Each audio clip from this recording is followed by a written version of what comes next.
Assalamualaikum warahmatullahi wabarakatuh. Innal hamdalillah wa bihi nasta'inu ala umur dunya waddin. Wassalatu wassalamu ala asyrafil anbiya'i wal mursalin wa ala alihi wa sahbihi ajmain, amma ba'd.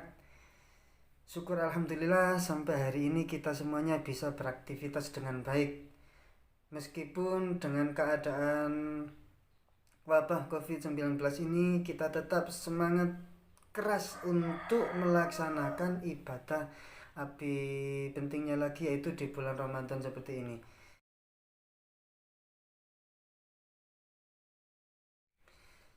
Jadi ada beberapa adab dan perilaku dalam pemakaian sosial media. Yang pertama yaitu selain kita melakukan sebuah tugas atau kegiatan yang ada di sekolah melalui sosial media, tapi kita harus menjaga diri untuk melakukan media yang lainnya. Contoh, kita memakai Facebook, memakai status Facebook, memakai status WA, memakai status yang lainnya yang sekiranya bagaimana caranya kita bisa memanfaatkan dengan baik. Ya, pertama yaitu niatan dengan baik, dimana kita harus tahu terlebih dahulu mana yang baik, mana yang jelek, mana yang akan kita tulis status kita di Facebook atau di sosial media yang lainnya, mana yang kurang pas atau yang tidak pantas tidak usah ditulis. Yang kedua yaitu kita harus menjunjung tinggi akhlak mulia kita.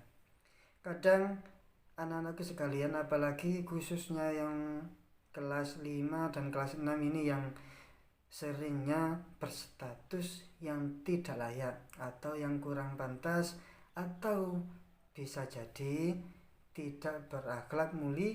Ya, kadang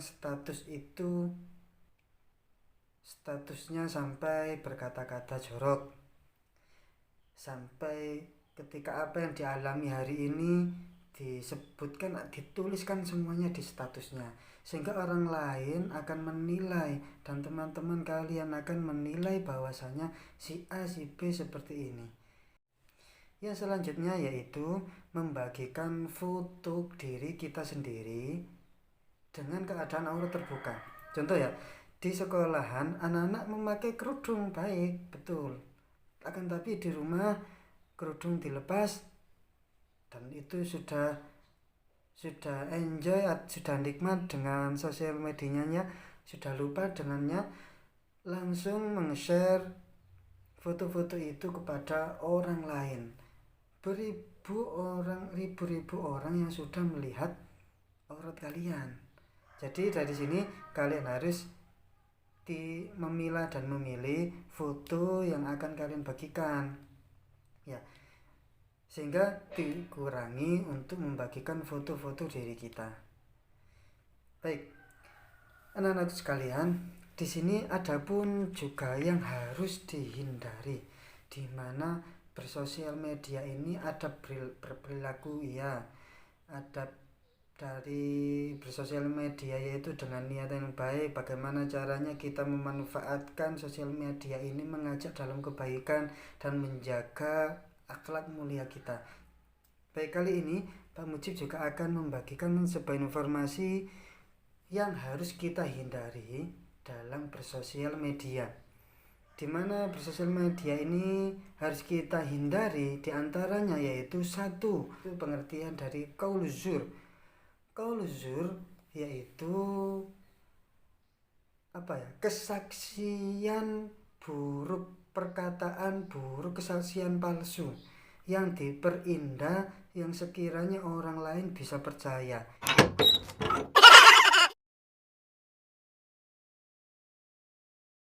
Ini yang termasuk yang dikatakan qauluz zur. Ingat-ingat ya anak-anak, karena ini yang sering kita lalaikan.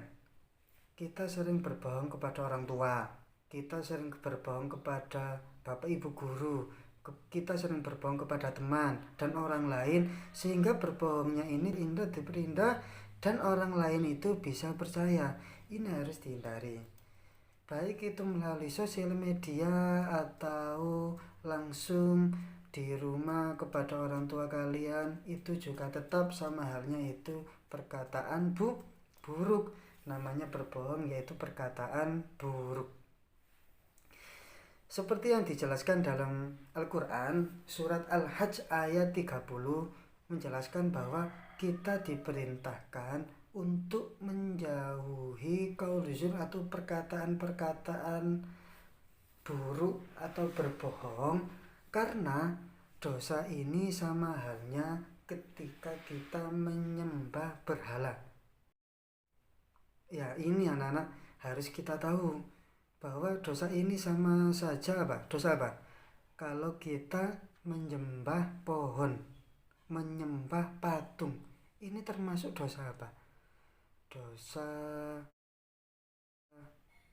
syirik, bagus, yaitu dosa syirik. Sama halnya kita dosa syirik. Kalau kita sering berbohong dan bohong itu diperindah terus sampai orang lain percaya, itu namanya dosanya sama saja dosa syirik, sama saja menyembah berhala. Yang kedua yaitu tajasus dan hibah, di mana tajasus ini anak-anak pengertiannya yaitu mencari sebuah kesalahan orang lain.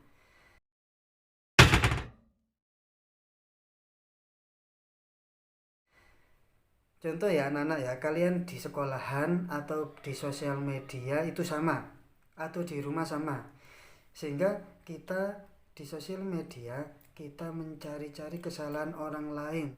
Contoh yaitu kita mencari kesalahan-kesalahan teman-teman kita ini melalui statusnya teman-teman.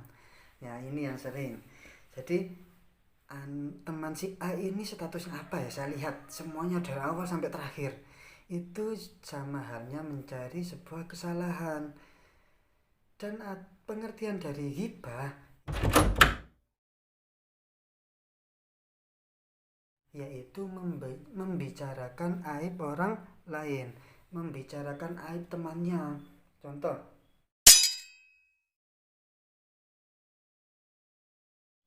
si A bercerita kepada si B, menceritakan si C. Si C ini yaitu anaknya sukanya enak menang sendiri, tidak mau bergantian bergilir, dan lain-lain. Baik itu di sosial media juga sama halnya seperti itu, membicarakan aib orang lain. Kita memakai WhatsApp atau Facebook, kita berkomunikasi dengan teman kita yang jauh sana, sehingga kita bisa seolah-olah dekat di samping kita, sehingga membicarakan orang lain. Itu tidak boleh ya anak-anak ya. Baik, yang ketiga yaitu namimah, di mana namimah ini pengertiannya yaitu mengadu domba.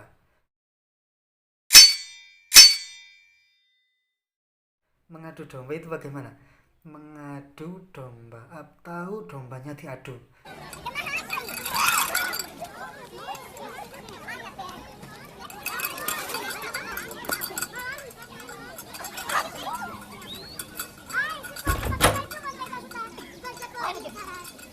Bukan ya, bukan mengadu domba binatang, bukan. Akan tapi kita membahas sebuah informasi yang belum jelas, tapi kita sudah berbicara kepada orang lain. Saya dengar-dengar anak si A ini berkata-kata kasar dan berkata-kata jorok di status medianya. Saya dengar-dengar saja ya ini mas ya, sehingga saya bercerita kepada si C, dan itu yang dinamakan mengadu domba, menjelek-jelekkan orang lain. Tidak boleh ya anak-anakku sekalian ya. Yang keempat yaitu sukhriya. Apa itu sukhriya? Yaitu mengolok-ngolok orang lain. Kita seolah-olah dunia kita di sosial media ya anak-anak, akan tetapi juga kita harus tahu diri. Kita tidak boleh, tetap prinsip kita sebagai Islam, tidak boleh mengolok-ngolok orang lain. Yang kelima yaitu riya.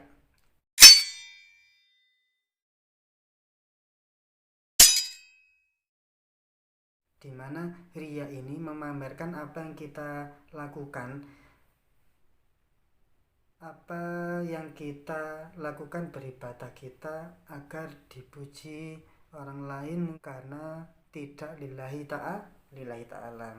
Semua kegiatan atau beribadah kita karena hanya Allah ya anak-anak ya, pastinya yang utama, tapi tetap orang tua kita itu, bapak ibu guru kita itu selalu menuntut kepada kalian semuanya untuk beribadah, baik kalian berawal dari terpaksa, setelah terpaksa sudah menjadi terbiasa, kalau sudah menjadi terbiasa nanti akan menjadi luar biasa.